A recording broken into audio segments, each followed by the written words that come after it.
All right, I think everyone from the waiting room, at least that was there to start, is filtering in. I'll give it another minute, and then I'll start introductions in case people are joining late. But thank you all for attending our panel today.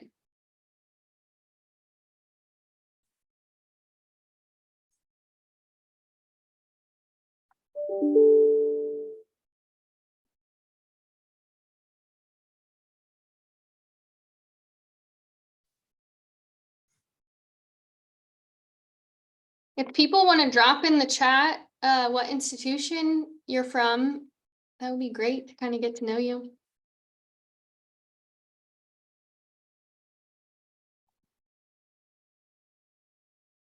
And I'll go ahead and start with introductions. So thanks everyone for attending this panel.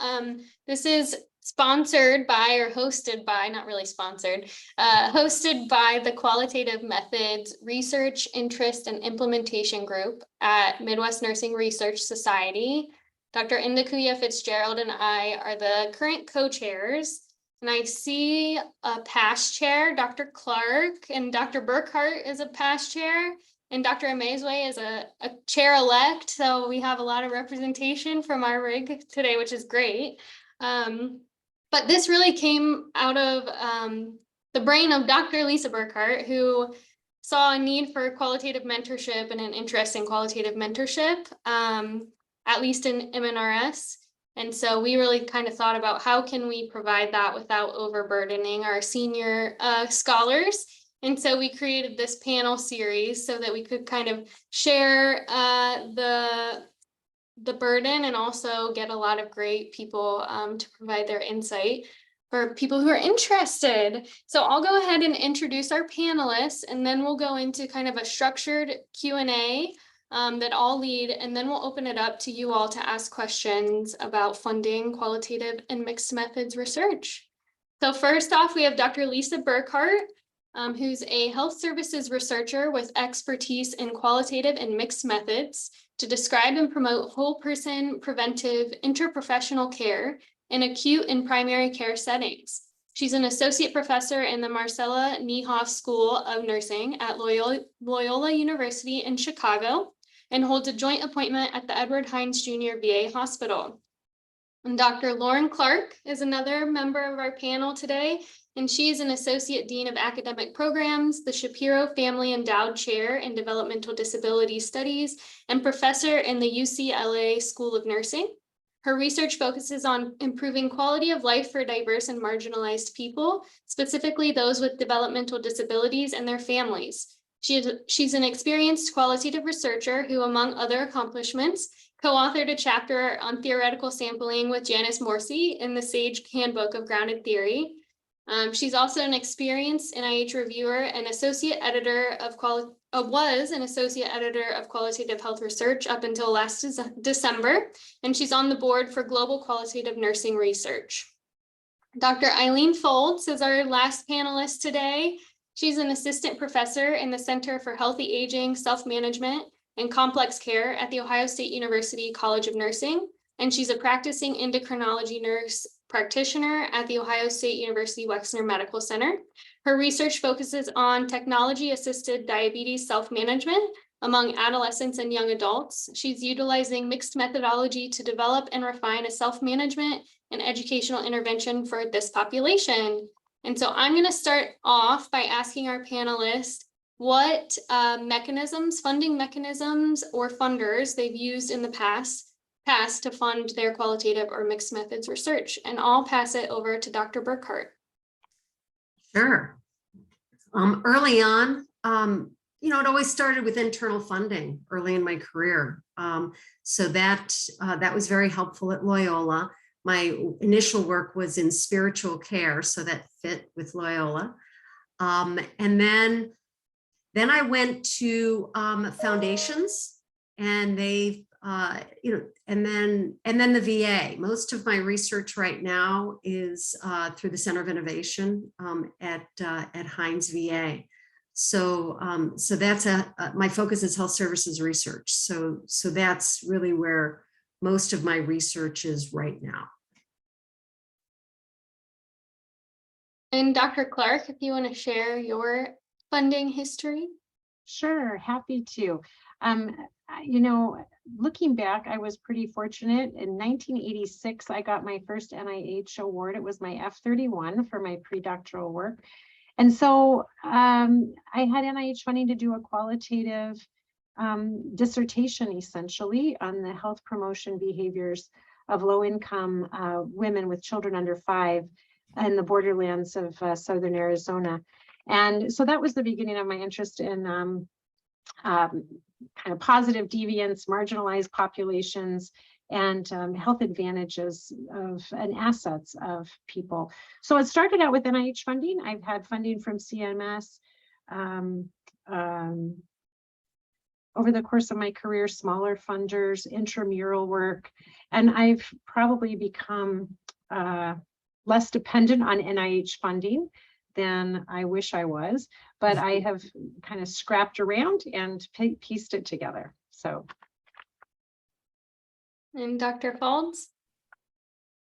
Yeah, so I've been at the College of Nursing at Ohio State as a faculty member for a couple years now, and I was fortunate enough to get an F-31 for my pre-doctoral training, and that was for a mixed methods study examining preteen and adolescent self-management of diabetes devices, so insulin pumps and continuous glucose monitors. And we really incorporated the data directly from patients' devices, not just in the quantitative portion, but also in the qualitative portion of that study, which was sort of a novel thing to do. And that sort of led into then getting I was awarded a K-23, which I just started last September. So I'm entering my second year of the K-23, which is also mixed methods as well. That's more of a usability study. So we're doing interviews for that. I've also received internal funding, of course, I think is really important for qualitative work. And then we've received tech startup funding that I've used for some of the qualitative work I've done. And also we just got a pretty large industry award for incorporating diabetes devices like CGMs in the inpatient setting now, which, you know, using CGMs in the ICU and in the hospital. And I've worked, we've incorporated a lot of mixed methods and qualitative work into that study as well. I'm not sure the funder is necessarily funding the qualitative portion, but I think the qualitative portion is incredibly important. So we were able to incorporate our qualitative methods into that study as well. So I would say so far, pretty diverse source of funding for the mixed methods research that I've done. Yeah, it sounds like you all have been kind of creative and, like Dr. Clark mentioned, kind of piecing together different funding mechanisms and sources. So I think that's pretty common for qualitative and mixed methods research. But I want to ask you all next, what are some strategies that you've used or seen in successfully funded qualitative or mixed method funding proposals? And I think we'll let Dr. Clark start. Oh, thank you. You know, one thing that I think has bodes well for anyone seeking funding is to have a really thoughtful sampling plan. Who is it that you intend to talk to or interview or collect data from, text data, whatever you have, photographic data? Who is it that you need to collect that data from in order to answer your research question? And I think that when I look at the NIH proposed sampling plan framework, you know, that grid where you have to enter people by race, ethnicity, and by gender, that gets us thinking along those lines. But I think in some ways that's a red herring, because sometimes what we're interested in, I'll just tell you, I did a study where I was very interested in acculturation. And I had a purposeful sampling plan that was very much built around the construct of acculturation, because we knew for a fact that Mexican immigrant mothers and fifth generation Mexican American mothers were doing very different infant feeding practices. So I think that was one example of how we made a purposeful sampling plan that did not just fall into kind of the rote ideas about race and ethnicity, very important constructs, but not the only constructs. And I think it's also important to have saturation with your sample. And so one mistake that people make when they try to, in qualitative research, when they try to mimic the population distribution by race and ethnicity, is we end up people who represent we have one or two people in each category, each little box, and that's very difficult. It becomes impossible qualitatively to make substantive distinctions between people based on race and ethnicity when you have 1, 2, or 3 people in every single box.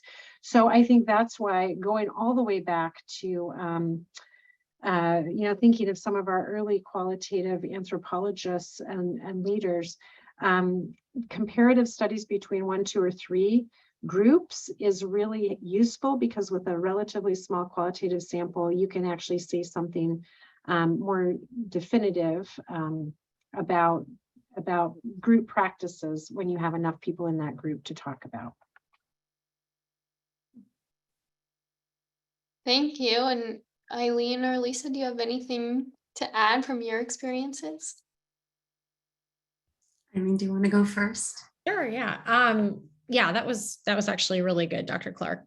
I think I need to take notes on everything you just said. It's recorded. I know.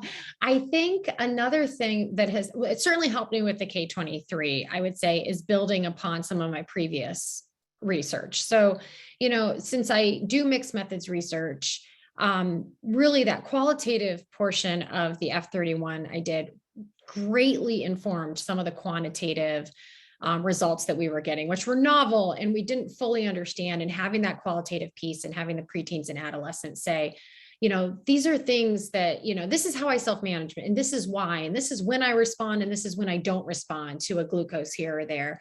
And having them really, being able to analyze that and delve into that, informed that quantitative piece, and then being able to take that and put it back into the K-23 application and say, look, we found these novel findings in the quantitative, analysis, and the qualitative is telling us that this may be what's going on. And that's why we have to take a deeper look and do a secondary analysis to sort of inform us more about, what might be happening there. So I think building upon what you've previously done and framing it in such a way where I think it's enticing for the funder, that I think has been something that has helped significantly for me.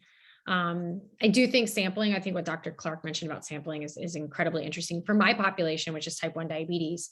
It is by far predominantly a Caucasian population. And so, but minority individuals have worse outcomes. And so sampling has been something that we have really sort of struggled with, and really we have done more targeted sampling for the K-23 because we just simply miss certain populations. So I think that is something, I think what Dr. Clark said about that is very interesting as well. But it's certainly just bundling it together for the funder, that making a case from your previous work and then building to the next application.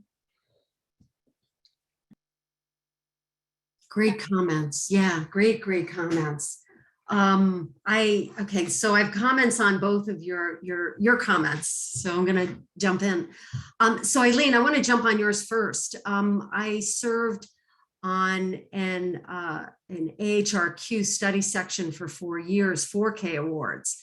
And what I have to say is, after doing that over and over again, it was what we really looked for is this overall problem that aligned with the mission, aligned with what we are called to do, or what AHRQ was called to do. So you really have to go to their website and make sure that you know what their priorities are, and you're going to have to state the case that your study aligns with that.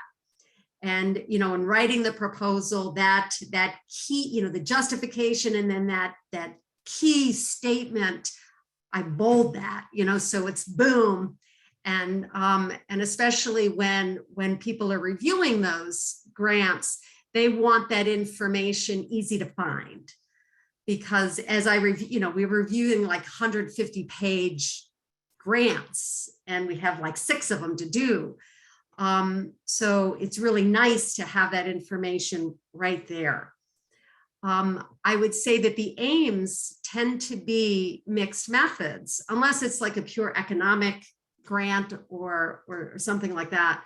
And usually what happens is based on the problem, you either start with a qualitative aim and then a quantitative aim and then a pilot, or you start with a quantitative aim and then go to the deeper dive for the qualitative aim. It kind of depends on the problem, if you need to start qualitatively or quantitatively, and then it ends up with a pilot at the end because that reveals an intervention that's going to fix the problem.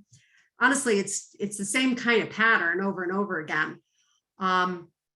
So I would definitely, I completely agree with you, Eileen, in that there's this wedded piece between quantitative and qualitative and a pragmatic design, you know, where what we're trying to do is solve a problem. So that tends to be a good formula, if you will, to do that.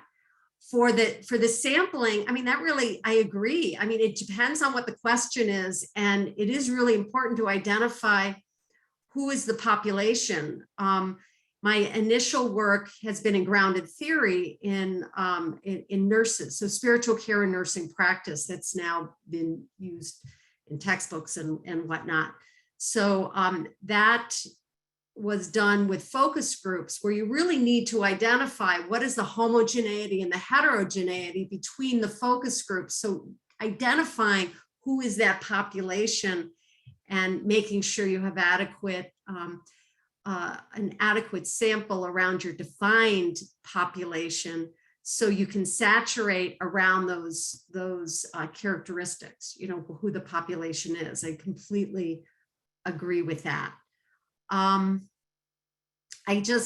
can't say enough, so now just like this last tidbit, I can't say enough how critical it is to really understand what the RFA states, pull out your highlighter, what is it that they're looking for, use that language within your problem statement to justify how your study is so amazing and will solve their problem and aligns with their mission. You want them to get goosebumps that your project meets their needs. So that's probably the biggest things. Thank you all. So you all kind of touched on a little piece of this next question, but I'm wondering how you approach communicating and justifying your methods to potentially predominantly quantitative reviewers. So I'll let you, Dr. Burkhart, start. Sure. So I've done that a lot. In fact, at ARC, they brought me in because they didn't have any qualitative researchers and they had so many aims that were qualitative, and these amazing people from really like high-powered institutions were there, and they were all deep into statistics. So I was one of the qualitative researchers they brought in.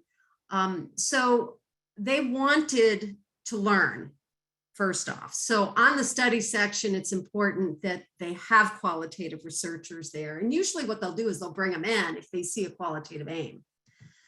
I would say I've had a lot of reviewers for articles that were quantitative, and the comments that they had were very quantitative focused.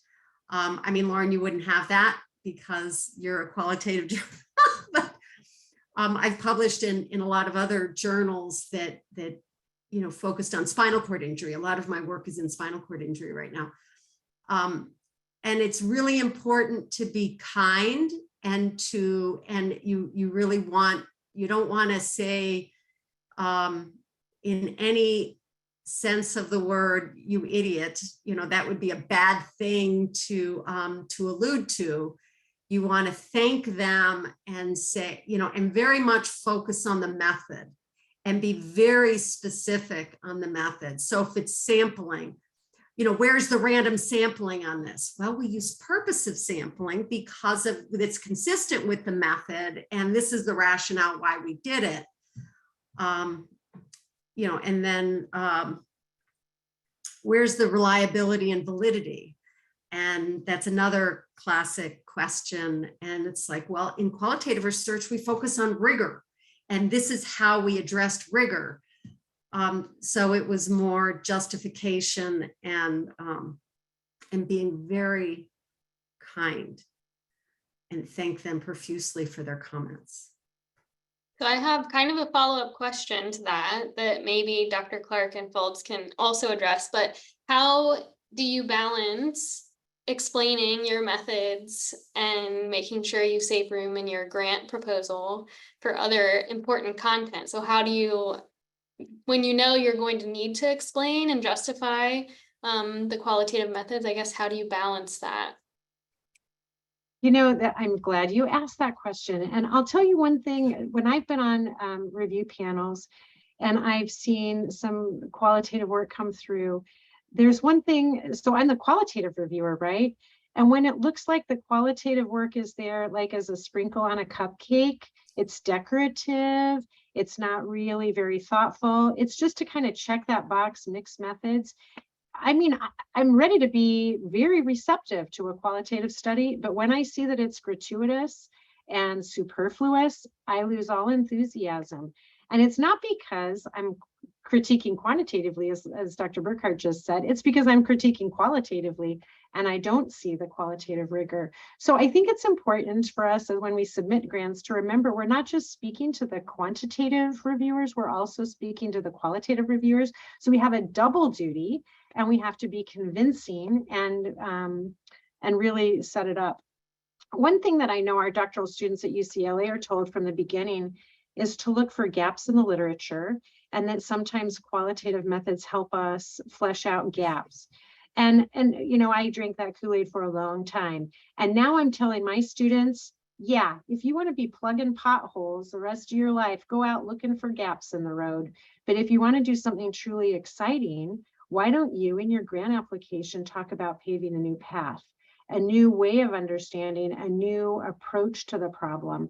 And I think for too long, I don't know what it is about us as nurse researchers, or maybe it's the research community, maybe it's NIH, maybe they're to blame, but we've had this like gap focus. And I'm like, let's liberate ourselves from that whole gap thinking and really begin a holistic reassessment of the state of the science so that we can create new paths to knowledge. And I think that whole bench to bedside movement was really an attempt to do that, to be pragmatic, to think about solutions that are not just necessarily incremental steps forward in science, but are whole new ways of coming up with approaches that make a difference to people. So what I love about reading qualitative research applications is how it connects scientific progress to things that make a difference in human lives, and that we take the meaning and the experience that people have with either healthcare tools or problems or conditions, and we actually talk about fixing those. So I find the validity argument very convincing. Yeah, and I'll follow up real quick on something Dr. Clark said about the sprinkling of qualitative. And I think that I work a lot with physician researchers on teams, and they have no idea what qualitative, I mean, okay, that's an overgeneralization. But a lot of them have absolutely no idea. And so, you know, we might talk about a survey or something like that we're going to administer, and they'll be like, oh, that's great, we'll do mixed methods. So to them, you know, adding the survey, it's like, then you have to sort of educate them that, no, this isn't mixed methods.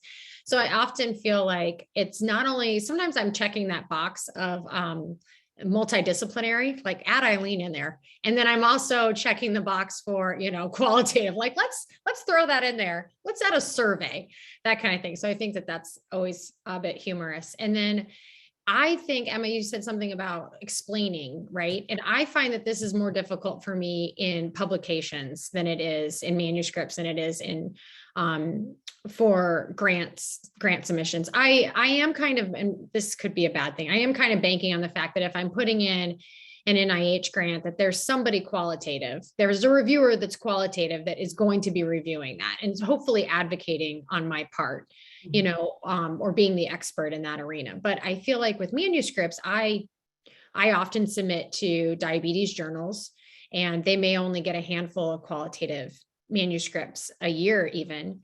And it is interesting. You'll get your, you know, your reviewer summary back, and you can always tell the one person that maybe has some qualitative experience of the 3 reviewers. You're like, oh, that person knows something. And these 2, you know, clearly and I think I try to get in front of it as much as possible. I try to explain rigor. I try to explain the methods, as exhaustively and thoroughly as possible, but it really isn't room in some of these, some of the limitations we have with word count. And so it can be very, very difficult to do that. But I find it more, grant applications is not as difficult, I think, as manuscripts.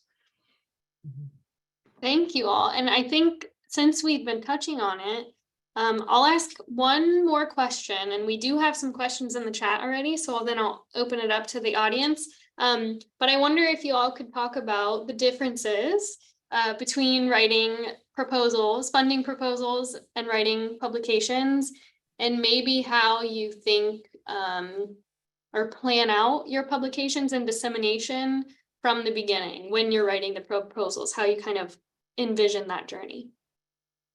And Dr. Clark, if you want to start this one off. Yeah, I think that's a good question. And I think Emma, you and I talked about this briefly before we started. Part of getting our research funded is having a really good qualitative plan. If we're doing mixed methods, I really like to see the mixed method proposal result in a mixed method article. I think it's very tempting for people to say, I've got a mixed methods proposal. We got funded to do mixed methods work. Now I'm going to split off for a qual article. I'm going to split off for a quant article. And we've now just done violence to the beauty that was once a mixed methods design.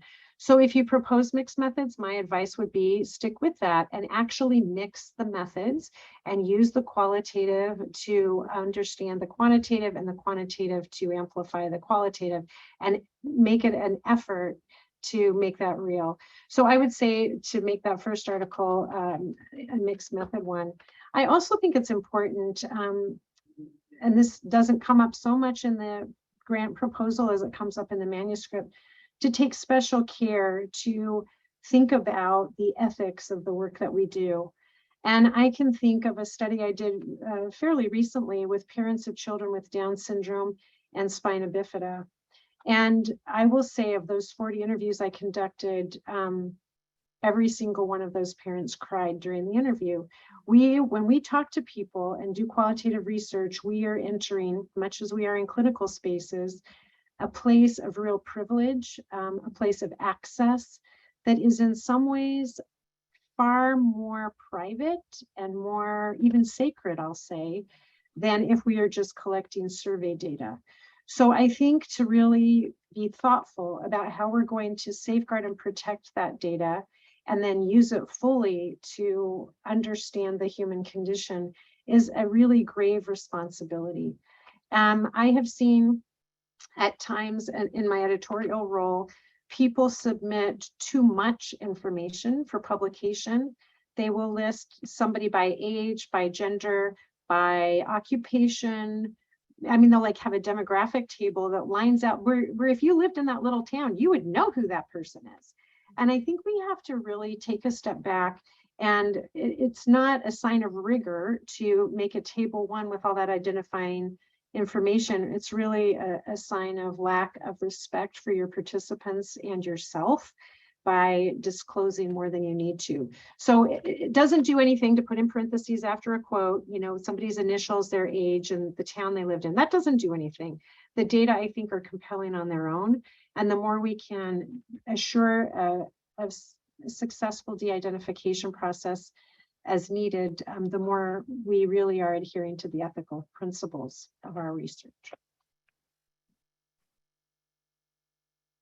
Thank you for that. And I think a lot of times you feel pressure to include that demographic table, especially if you're submitting to like a non-qualitative specific journal. So I appreciate those thoughts. Dr. Folds, do you have anything to add? Yeah, I did. And I completely agree with what Dr. Clark said about trying to incorporate the mix into a single mixed methods manuscript. I did not do that for my F31. I will admit, even though we discussed it at length and drafted it, we just had too much data. And so I think that comes across a lot. If you have, we had a pretty big quantitative portion of that grant with some pretty complicated analysis and multi-level modeling, and it was just too difficult to combine these two things.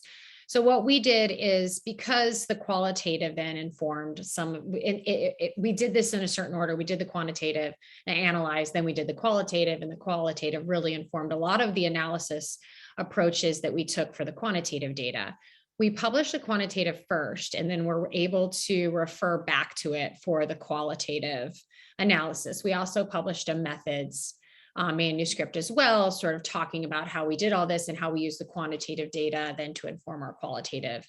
We also used the diabetes device download. So if you download a diabetes device like an insulin pump or a CGM, you have really beautiful visualizations that we use as providers that we get to look at in summary statistics for each day. And we use those in our interviews with adolescents. So they actually drew on the days and described each glucose and what they were thinking and all this stuff. So it was really cool.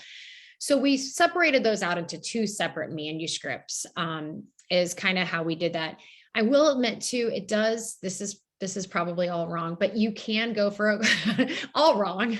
You can go for a higher impact factor, sort of, if you split off the quantitative as well, and then the qualitative. So most of the reason we chose to split those manuscripts is because it's just too much data a lot of times to put in a single manuscript. It can be very, very difficult.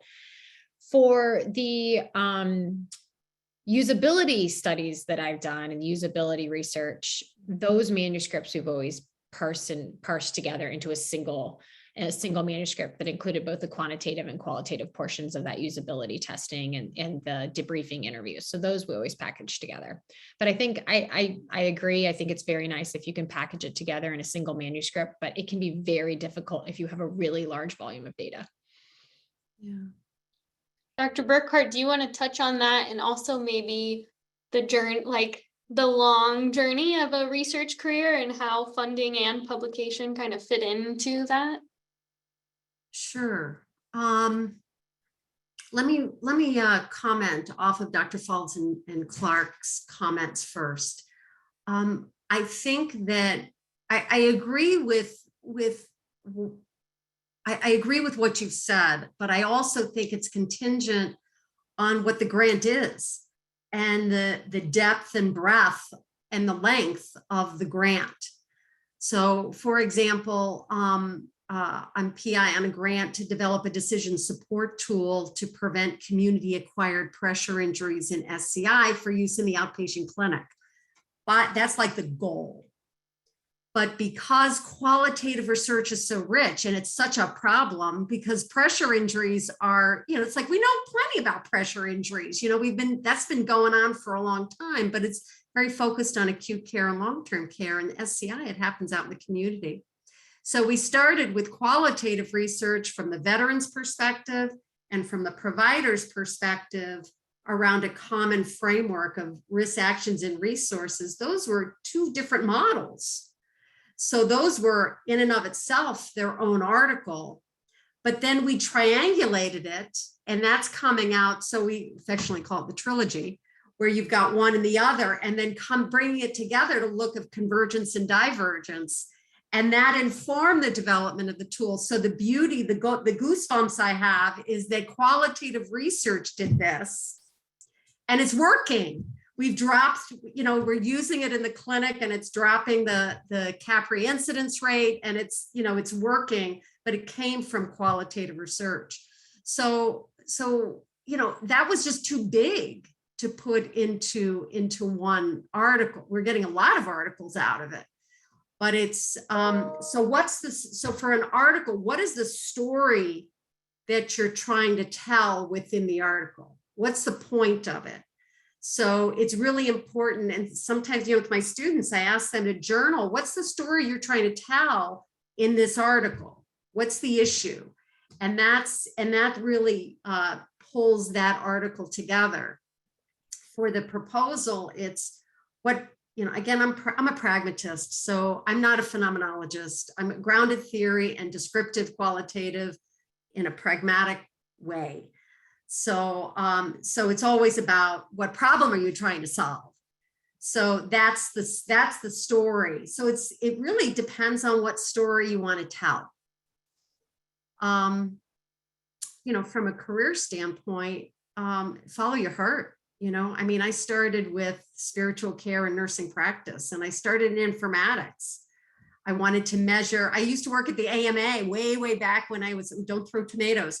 I was on the CPT editorial staff. So I took notes with around all these physicians who were defining what healthcare was and what could be reimbursed.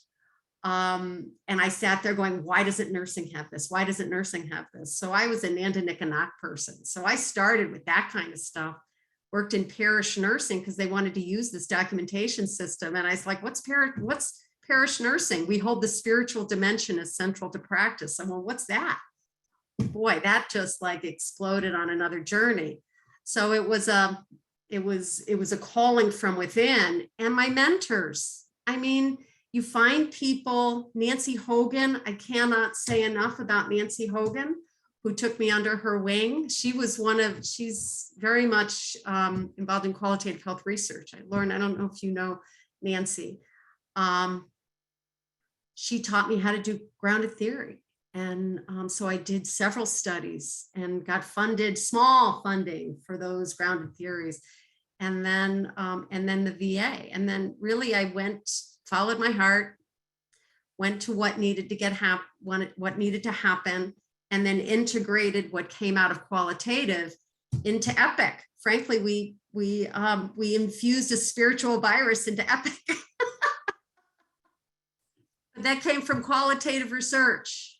I joke around about, you gotta have fun when you're doing this. But Eileen, I do have to say that, all your work informs the next study. That's the nature of scholarship, is that who you are and what you're called to do will guide the next study, and it informs it.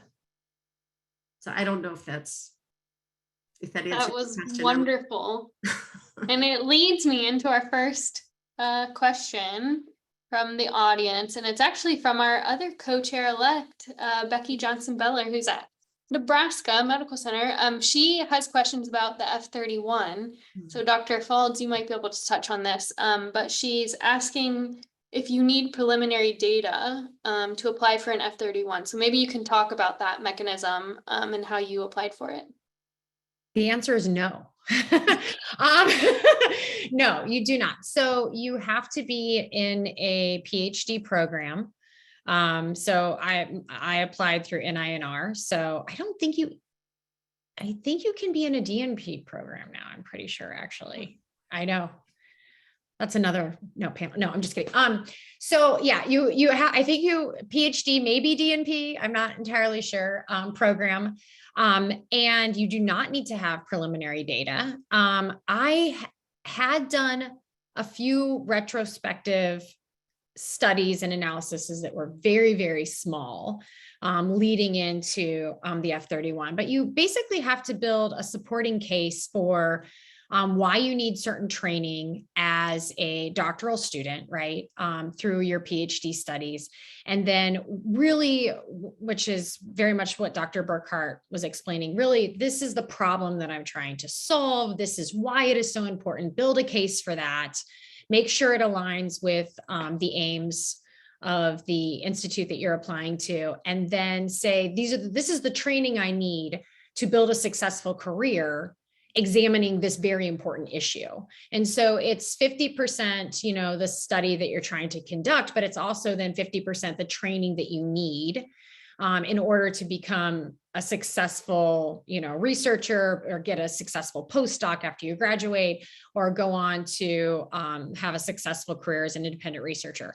The K is a little bit similar as well. So I've had 2 grants now that fall sort of along that line. But and any other specific questions about the F-31, I'd be happy to answer too. It was a wonderful thing for me. I'm so glad and grateful that I got it. And it really helped pave the way for, I think, other funding after graduation. So I'm just so grateful for NINR that they bestow that upon me and my mentors. But you do not need preliminary research or funding to be able to get an F-31.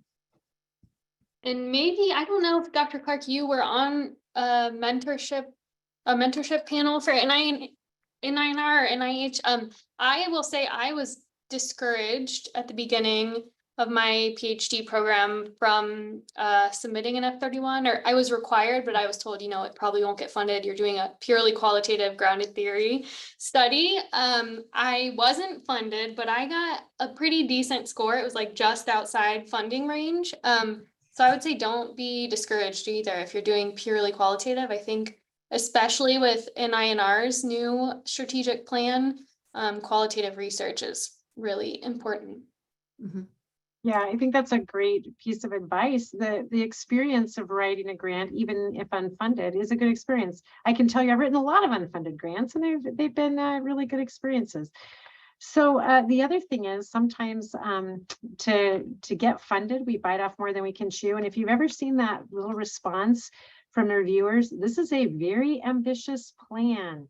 And I think they hold that special phrase right there to tell us that we sort of had too much going on. And so sometimes I think even our mixed method plans are a little bit beyond the scope of what an F31 should be. So this is a good time, as you said, Emma, to talk to mentors and think about all the pros and cons of just writing the F31. The likelihood of funding, is that really a deal breaker? And could a purely qualitative or mixed method study be in your best interest? I so agree. Right. I'm sorry. I have to jump in there. I so agree with you that writing, it's not getting funded on that first grant. It's writing it, the experience of writing it. And if it were, it's exciting if it was discussed. That's really exciting. The fact that it was discussed, because if it's discussed, then the next go around you might get funded, and then you get feedback from these folks who know a lot. I actually served on the ARC studies traineeship study section. So a K award study section. So Eileen, really one of the things that we looked for wasn't just, you look at the study, definitely it's got two parts to it. It's like two proposals in one, where you have to have a traineeship program. So they need to align, they need to support each other. And do you have adequate mentorship? Is the mentor too busy to spend time with you? That's a deal breaker. And it's really, so kudos to you. You are a star. You are just an up and coming, amazing researcher that a lot of people have identified, earning two different traineeship grants. And you're young and you got a lot going on with you. So we looked at how well it came together, your mentorship plan, the environment that you're in, and the ability for you to move on to get an R01. Really what you need to have at the, the goal is that you're going to submit an R01 at the end. And that's just your first R01. So you'll be a researcher. Yay. Yeah, and I'll add, writing the F31, I wasn't funded, but I got 3 small grants out of it. And the same thing happened my first year in my position here. I wrote a grant that wasn't funded, but I, used the comments, revised it, and submitted it somewhere else and got a grant. So yeah, it's definitely all about the process, and I love the feedback. I'll submit it just to get the feedback. Right. It looks like Becky has another question. I don't know, Becky, if you want to unmute and ask. I am not super clear on what the question is. Yes, thank you. Thank you for your responses to my first question. I was putting together a manuscript that I did submit, so yay. But one of the feedback that I got from my committee was that my results section was more in depth. It was more, it was longer in length with me going more in depth in my themes than the quant. And that it was unusual to have that. And I didn't think so, but I did make it more concise, which I think helped it in the end, but I didn't know if that was uncommon. I'd love to respond to that. One thing that I saw in the editorial role is It was sometimes a fatal flaw when someone submitted a manuscript that had what I will call undigested qualitative results. And by that, I mean extensive quotes strung together with and I'm not saying this is what you did, Rebecca, but sometimes people would have extensive quotes sort of strung together one after another with very little, shall we say, digestion or theorizing by the author. And those were uniformly rejected by peer reviewers who said they expected the author to make sense of the data and not leave all that work to the reader. And so if the author then, if they took that, feedback, what they would do is they would really pare it down. I loved what Lisa said earlier to what is the story I'm trying to tell here? What is the qualitative story that my participants are saying? And once they were very, very clear through going through the entire analytic process, the results were not just descriptive, they began to make sense either thematically or in some other way. I think the other way qualitative work can save space, not just by doing a thorough analysis and presentation, but also by using pictorial representations. And I think we can make use of graphic representations of our results. One thing that I think our medical colleagues have infused is an expectation for a table of results. And sometimes I cringe because it does sort of really reduce it to the very, very skinniest possible presentation. But sometimes tables, if done well, can actually help us think through and organize our data and present the qualitative results in a way that that people have come to expect. So I think there are ways to address length and still make it very meaningful. Mhm. Yeah, Becky, I'll comment on that too. And I agree with Dr. Clark wholeheartedly on that. So if and I don't know if you're in a PhD program right now or if you've graduated, but when I think about, certainly I thought it was much harder to pare down my qualitative manuscript than it was my quantitative manuscript, much, much more difficult. And when it came to the chapters in my dissertation, my qualitative was much longer than my quantitative chapter.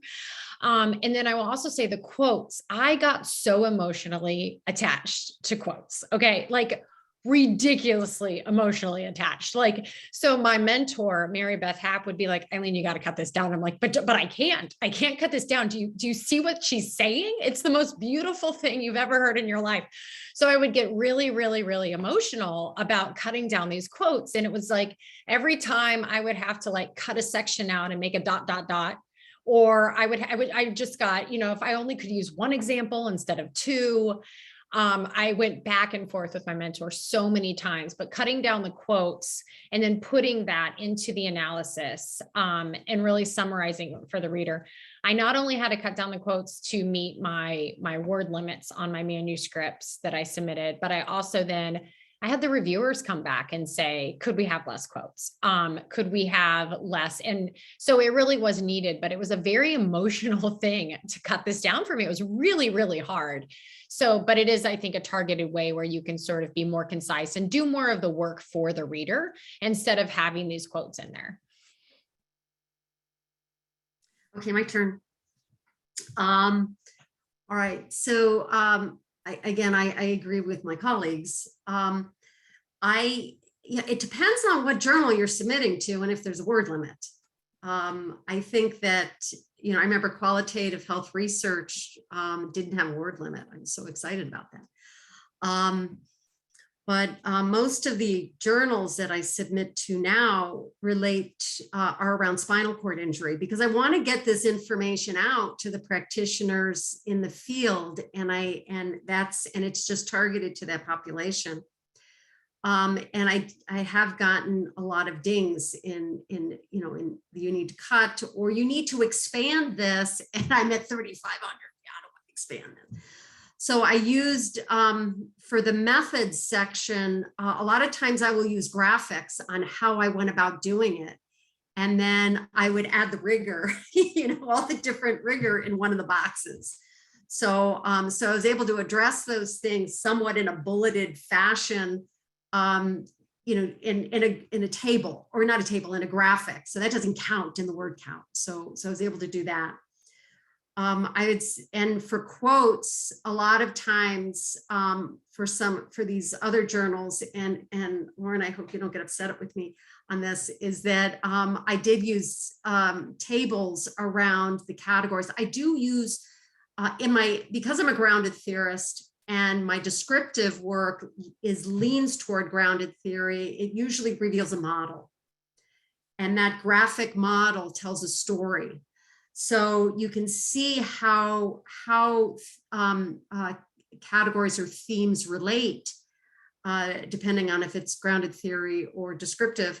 And then in the table, I'll have, quotes that support the category or the subcategory, depending on at what level does it saturate. So I would do that. And Eileen, I so get the passion of some of these stories. Probably the toughest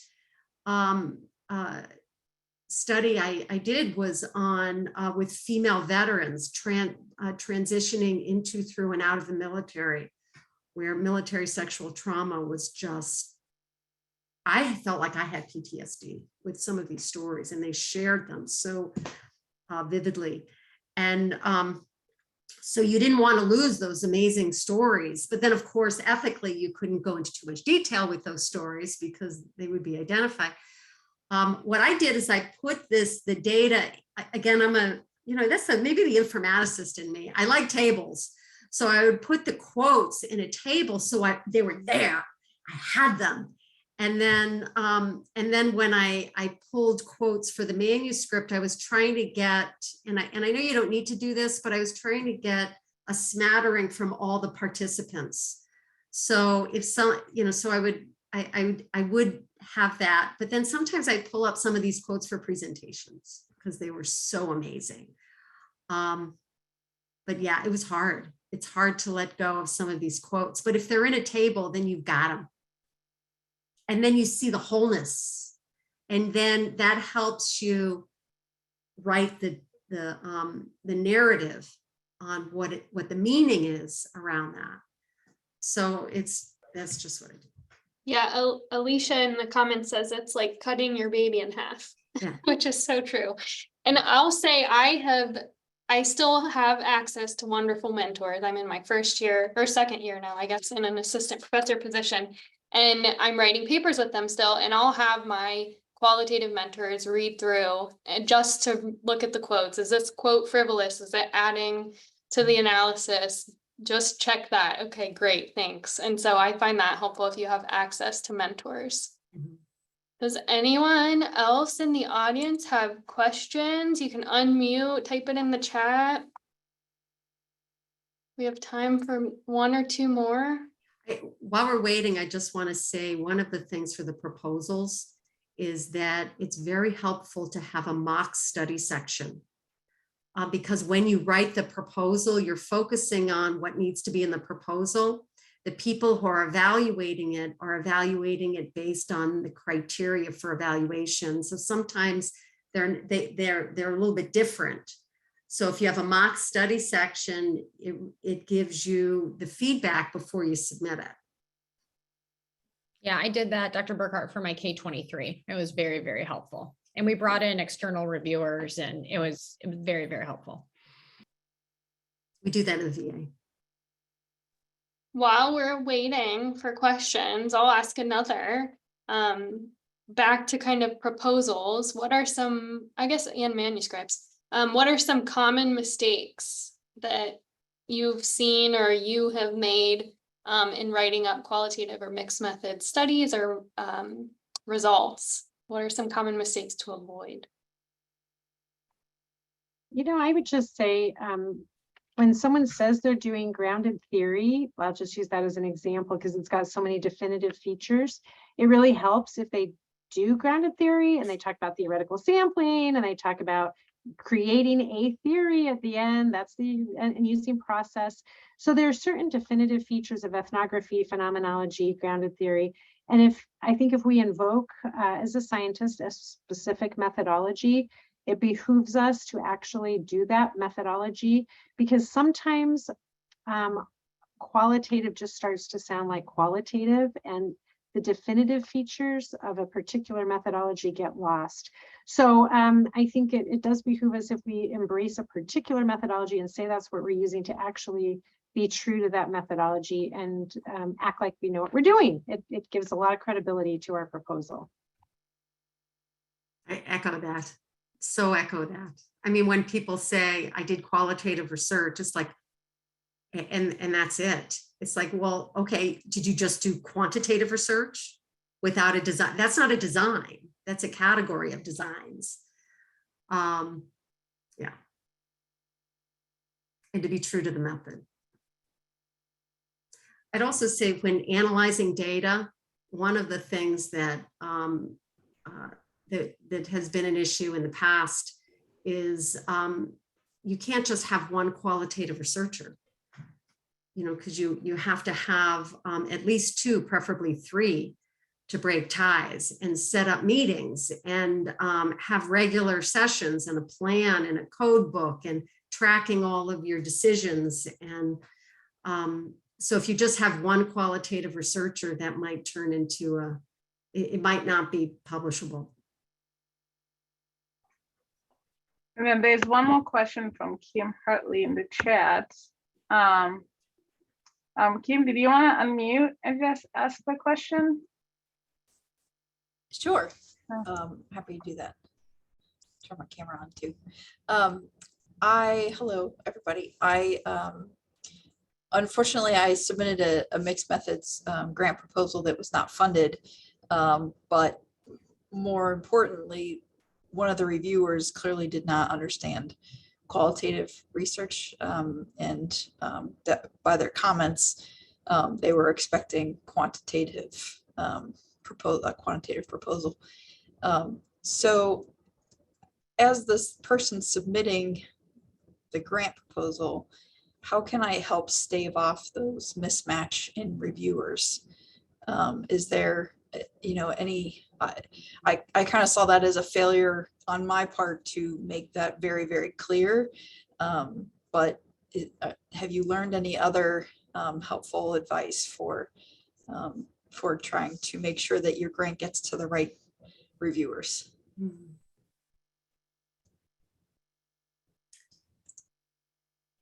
Go ahead, Eileen. I could, Yeah.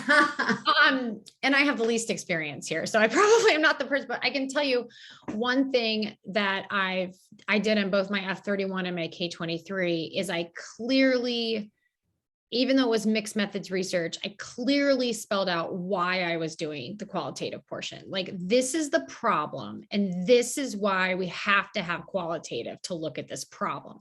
Because it is poorly understood, because it is very personalized, because of all of these things. And this is the qualitative portion. It's mixed methods, but at the same time, you have to really sort of make sure that the methods are distinct enough to call out, this is qualitative. This is qualitative, and this is specifically why I'm doing qualitative. And so I think that that can help if you really make sure that these are very distinct sort of processes and methods in your grant proposal. I think it helps take the quantitative reviewers and go, oh, not my territory. And they might back off, hopefully. And hopefully the qualitative will sort of, you know, fuse into that section of the proposal and be the one to highlight that. But I think it has to be, it's mixed methods. And I understand one informs the other. And, you know, there's triangulation and there's these processes involved. But I think when you're putting in a proposal for funding, you have to highlight the distinction in the methods and say exactly why you're doing it. And then hopefully you get the right person reviewing it. Thank you. And Nazreen, do you want to quickly ask your question? And if our panelists need to go, because I want to respect their time, they can maybe email me and we can get it to you. I have typed the question, so I think. Oh, I see, you typed it, okay. What about other designs other than grounded theory encouraged in NIH grants? How about case study, interpretive description, and ethnography? So if Dr. Clark, you need to jump off, or Dr. Burkhart, that is fine, but maybe you could talk about seeing other qualitative methods in NIH and AHRQ applications. I will say I've seen NIH fund, well, they funded three ethnographic studies. So I don't think that there's a bias against any one particular qualitative methodology that I've seen. I think sometimes it's more difficult for us to explain certain methodologies in a way that's compelling and convincing, but I think that they're all fair game. So good question, Nazreen, and good luck with whatever it is you're proposing. Yeah, I think the trick is to align it with the RFA. You really need to make that close connection to justify your study addresses the mission and the goals of that agency or organization.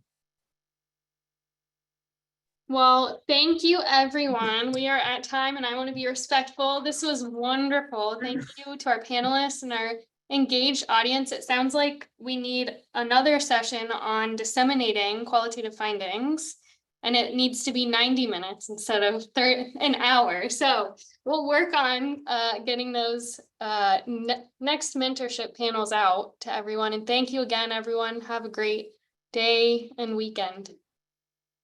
Bye, everyone. Thank you.